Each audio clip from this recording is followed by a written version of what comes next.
بسم اللہ الرحمن الرحیم۔ السلام علیکم۔ حالات سعودی عرب اور یو اے ای دونوں کے کنٹرول میں نہیں آ رہے، بلکہ ایسا پہلی دفعہ دیکھا گیا ہے کہ دونوں پر بیک وقت حملہ کر دیا گیا ہے، سعودی عرب پر بھی اور متحدہ عرب امارات پر بھی۔ یہ انتہائی خوفناک چیز ہے کیونکہ دونوں ممالک اس وقت جنگ میں شریک ہیں یمن میں حوثیوں کے خلاف، لیکن حوثیوں نے بیک وقت دونوں کو نشانہ بنا کر یہ ثابت کرنے کی کوشش کی ہے کہ وہ دونوں کے خلاف بھی اکٹھے لڑ سکتا ہے۔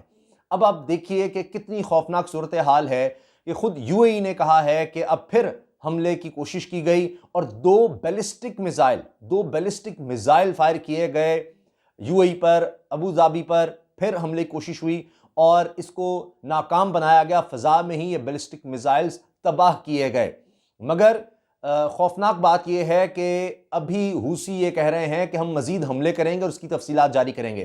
اب پیر کی صبح یہ ہوتا ہے اور اتوار کو سعودی عرب پر حملہ کیا جاتا ہے، یعنی آگے پیچھے دونوں جگہوں کو ٹارگٹ کیا جاتا ہے۔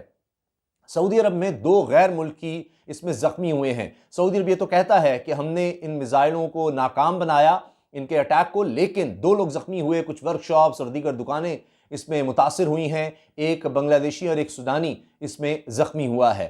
اب آپ دیکھیے کہ یہ حملے بڑھتے چلے جا رہے ہیں۔ پہلے دیکھا گیا کہ یہ چند دن میں ہی یو اے ای پر، متحدہ عرب امارات پر دوسرا حملہ ابو ظبی پر ہوا، اور پہلا جو حملہ تھا وہ بھی پیر کو، اور پھر اس کے بعد دوبارہ پیر کو یہ حملہ ہوتا ہے، اور پہلے حملے میں 3 لوگ ہلاک ہوئے تھے، جن میں ایک پاکستانی بھی تھا جو شہید ہوا، اور آپ دیکھیے کہ کئی لوگ اس میں زخمی ہوئے تھے، اور اس میں ایئرپورٹ کو بھی نشانہ بنایا گیا تھا اور ساتھ جو آئل کی تنصیبات ہیں ان کو بھی۔ اس کے بعد یو اے ای نے بھرپور جوابی کارروائی کی اور یمن میں مختلف جگہوں پر حملے کیے، سعودی عرب کے ساتھ مل کر، اتحادی افواج کے ساتھ مل کر، مگر اس کے باوجود یہ حوثیوں کی صلاحیت کو ختم نہیں کر سکے، بلکہ بیک وقت حوثیوں نے دونوں ملکوں کو نشانہ بنا دیا ہے۔ اب ایک طرف یہ دیکھا جا رہا ہے کہ یو اے ای نے یہ کہا ہے کہ جہاں سے یہ فائر کیے گئے تھے بیلسٹک میزائلز، ہم نے اس کو بھی نشانہ بنایا ہے۔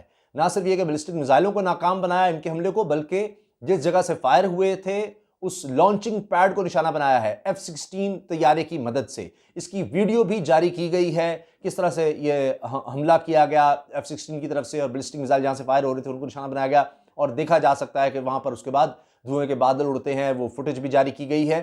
لیکن بات یہ ہے کہ کیا اس کے بعد کوئی یقینی طور پر کہہ سکتا ہے کہ حملے نہیں ہوں گے؟ اور اس میں اب اسرائیل کا بیچ میں آ جانا، یہ ایک بہت بڑا قدم ہے، بہت بڑی خبر ہے کہ اسرائیل بیچ میں کس طرح سے آ گیا۔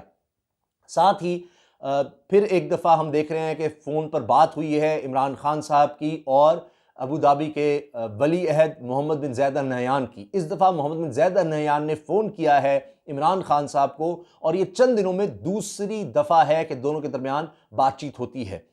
ایک اور چیز ہمیں ذہن میں رکھنی ہے کہ اقوام متحدہ سے اپیل کر دی ہے اب یو اے ای نے، سعودی عرب اس طرف جا رہا ہے کہ جی اس میں ہماری مدد کی جائے، یہ ایسکلیشن ہو رہی ہے، اور اجلاس بلایا جائے اور اس کا کوئی حل نکالا جائے، کیا کرنا چاہیے۔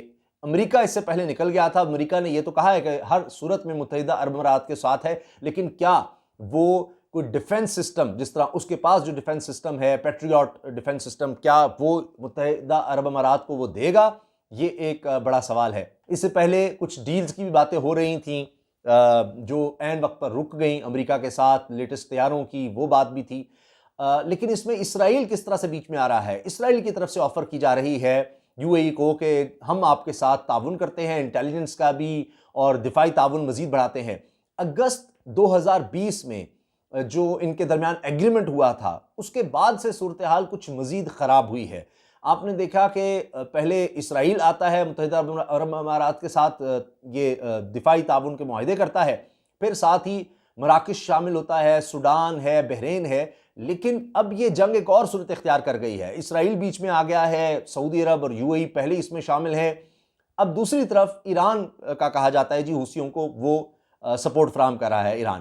اب اسرائیل تو اس لیے آ گیا کہ چلیں یہ ایک گروپ بنا ہوا ہے، ایران کے خلاف ہم ہو جائیں گے، لیکن ایران خود اب یو اے ای اور سعودی عرب کے ساتھ تعلقات بحال کرنا چاہ رہا ہے، اس طرف آنا چاہ رہا ہے۔ تو اسی دوران میں اب کہا یہ جا رہا ہے کہ یہ جو ایسکلیشن ہوئی ہے، حالات اور زیادہ خراب ہوئے ہیں، اس کی ایک وجہ یہ ہے کہ یو اے ای سپورٹ کر رہا تھا ملیشیاز کو جو کہ حوثیوں کے خلاف کچھ کامیابیاں سمیٹ رہی تھی۔ اب وہ جنگجو جو کامیابی سمیٹ رہے تھے، اب حوثی ان سے تنگ آئے ہیں اور انہوں نے پھر یو اے ای کو براہ راست ٹارگٹ کیا ہے اس ساری صورتحال میں اچانک۔ اس سے پہلے اس طرح سے یو اے ای کو ٹارگٹ نہیں کیا جا رہا تھا، سعودی عرب کافی عرصے سے ٹارگٹ ہو رہا تھا۔ اب حوثی یہ دکھانا چاہتے ہیں کہ بھئی یو اے ای باز رہے۔ 2019 سے فوجی مداخلت کہہ لیں یا فوج یو اے ای نے واپس بلا لی تھی، لیکن جو یمن کی حکومت ہے اس کی سپورٹ، ان کے فوجیوں یا ملیشیا کی سپورٹ اس نے جاری رکھی۔ اب اس کا بدلہ حوثی لے رہے ہیں۔ حوثیوں کو ختم کرنے کے لیے یا ان کو شکست مکمل طور پر دینے کے لیے متحدہ عرب امارات اب مزید اٹیکس کر رہا ہے۔ مثال کے طور پر جو پہلا اٹیک ہوا اس کے بعد سعودی عرب یو اے نے مل کر مختلف جگہوں پر اٹیکس کیے۔ پہلے فوری جو اٹیک کیا اس میں کہا گیا کہ ایک سابق فوجی اعلیٰ افسر کے گھر کو نشانہ بنایا گیا، اس میں ہلاکتیں ہوئیں کم از کم 20 اس سے زیادہ۔ پھر جہاں پر حوثیوں کا کنٹرول ہے وہاں پر کہا جا رہا ہے کہ حراستی مرکز کو نشانہ بنایا گیا جس میں لگ بھگ 100 لوگ مارے گئے۔ تو اٹیکس تو ہو رہے ہیں لیکن ان کے اس طرح سے نتائج نہیں سامنے آ رہے۔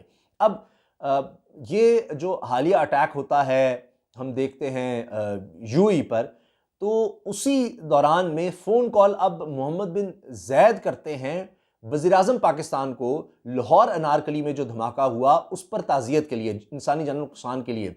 تو بڑی زبردست بات ہے، لیکن یہ جمعے کو انارکلی میں اٹیک ہوتا ہے، اس کے 2-3 دن بعد یہ فون کال آتی ہے۔ تو اس میں ہمیں یہ بھی دیکھنا ہے کہ یہ کیا یو اے ای اور پاکستان یعنی عمران خان صاحب سے بار بار فون پر بات کرنا، کیا اقوام متحدہ میں جو معاملہ لے جایا جا رہا ہے یا یو اے ای سمجھتا ہے کہ مزید اس کو سپورٹ چاہیے دیگر کئی ممالک کی، یعنی سفارتی سطح پر تو ہے ہی اور دفاعی سطح پر بھی، کیونکہ عمران خان صاحب نے پچھلی دفعہ جو فون کال کی تھی، جو حملہ ہوا تھا، جو پچھلا حملہ ہوا تھا جس کا میں نے ذکر کیا جس میں پاکستانی بھی شہید ہوا تھا، تو اس میں متحدہ عرب امارات کے ساتھ فل سپورٹ کا اظہار کیا تھا کہ ہر طرح سے ہم سپورٹ کریں گے اور کسی بھی طرح سے اس طرح کے حملے، شہریوں کو نشانہ بنانا کسی بھی طور پر برداشت نہیں کیا جا سکتا۔ تو اس طرح کی پاکستان سے سٹیٹمنٹس آنا، سعودی عرب کے ساتھ پہلے ہی پاکستان کے اچھے تعلقات ہیں، تو یہ لگ رہا ہے کہ سعودی عرب ہو، یو اے ای ہو، وہ پاکستان کی سپورٹ چاہتا ہے۔